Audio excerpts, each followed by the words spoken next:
Good morning, children. Welcome back to Swam Learning Point. And now we are going to see the last chapter, that is Formation of State of Maharashtra. So children, if you see the picture, you can see the various festivals and the various places which can be seen or which are a part of Maharashtra itself. Okay. And now we are going to see about how the state of Maharashtra was formed.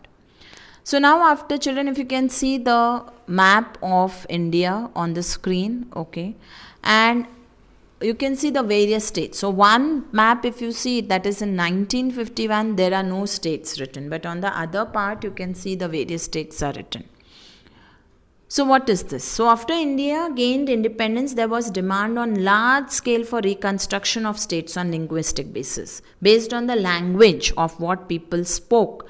So there was a large demand that places should be divided on the basis of the language which is spoken. So if you see, there is a major difference between both the maps. If you see in the one map, the states are not defined, whereas if you see the other map, all the states are very well defined. And now when we plot the states, we understand it. Okay.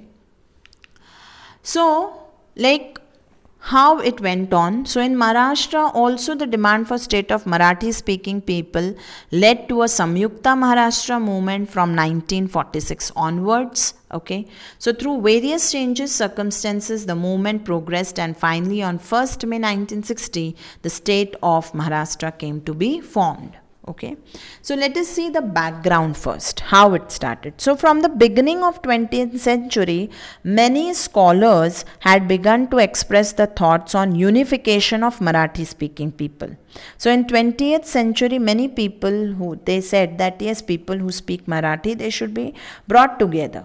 So in 1911, the British government had to suspend the partition of Bengal, and on this background, N.C. Kelkar, he wrote that the entire Marathi speaking population should be under one dominion, or they should be under one state. And in 1915, Lokmanya Tilak had demanded the reconstruction of a state based on language. So first N.C. Kelkar said the same thing, and in 1915, Lokmanya Tilak said this, the state should be reconstructed on the basis of language which they speak. But during that period, the issue of independence of India was more important. This is 1915.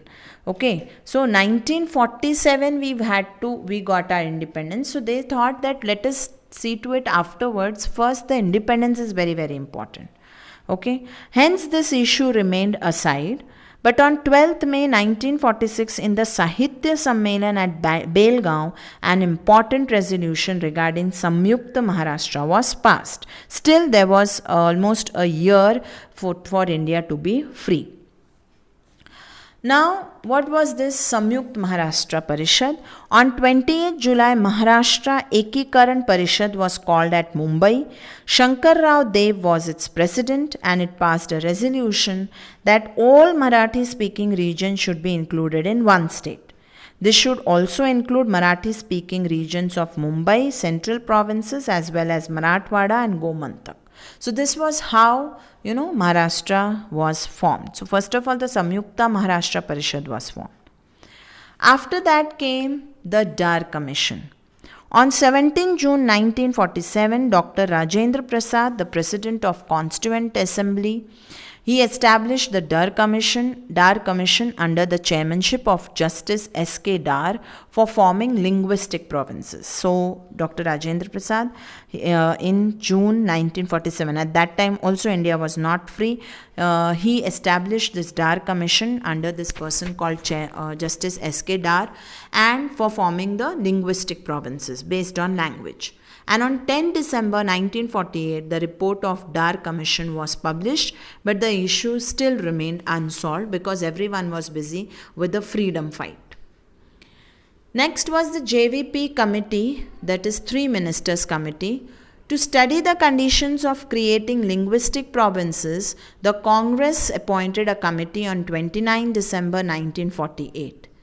Now, whom did it include? It included Jawaharlal Nehru, Vallabhbhai Patel, and Pratap Bhattacharyya. It is known by the initials of these members as JVP: Jawaharlal J, Vallabhbhai Patel V, and Pattabhistaramaiah P. Hence, it was known as JVP committee. Now, what does the report suggest? That Congress accepts the concept of linguistic state in principle, but the time was not proper for it, because still it was you can say the independence phase was still going on. Severe response was seen throughout Maharashtra against this report. So during that time, Senapati Bapat organized rallies for awakening of people, and Acharya Atre got past the proposal of Samyukta Maharashtra with Mumbai in the Mumbai Municipal Corporation. So it got passed by 50 against 35 votes. Due to it, the desire that Mumbai should be included in Maharashtra was proven. And because of all this, Mumbai became a part of Maharashtra. Then was the Commission for Reconstruction of States. Government of India appointed a Commission for Reconstruction of States on 29 December 1953 under the chairmanship of Justice Fazal Ali. This commission presented their proposal on 10th October 1955. So this proposal advocated for creation of bilingual Mumbai state. So this was how the Commission for Reconstruction of States was appointed.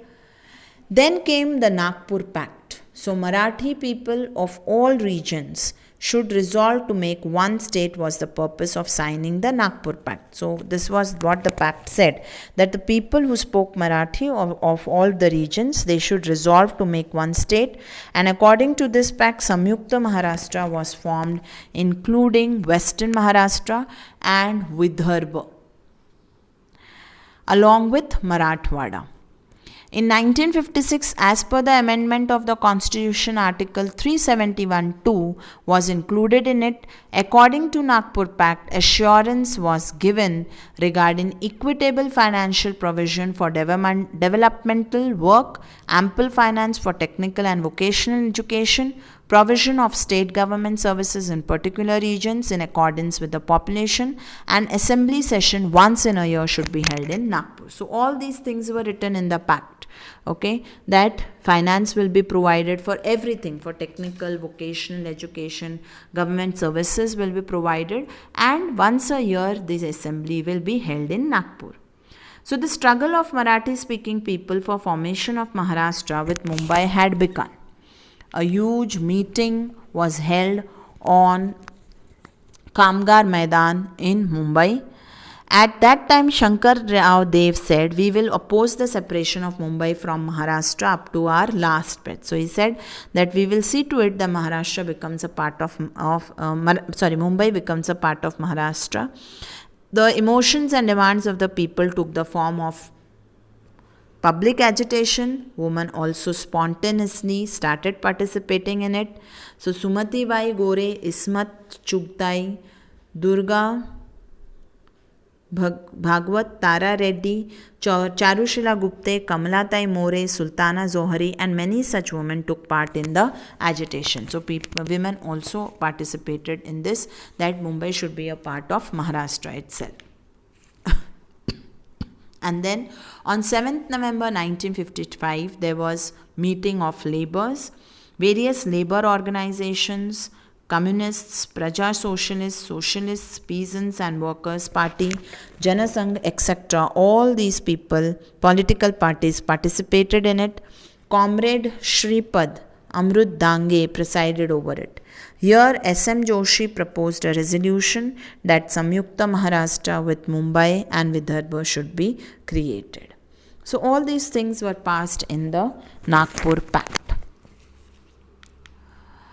Then began the actual conflict. The beginning of actual fight started. Discontent among the Marathi-speaking people was growing. A grand march led by Senapati Bapat was taken to Vidhan Sabha. Morarji Desai was the chief minister at that time.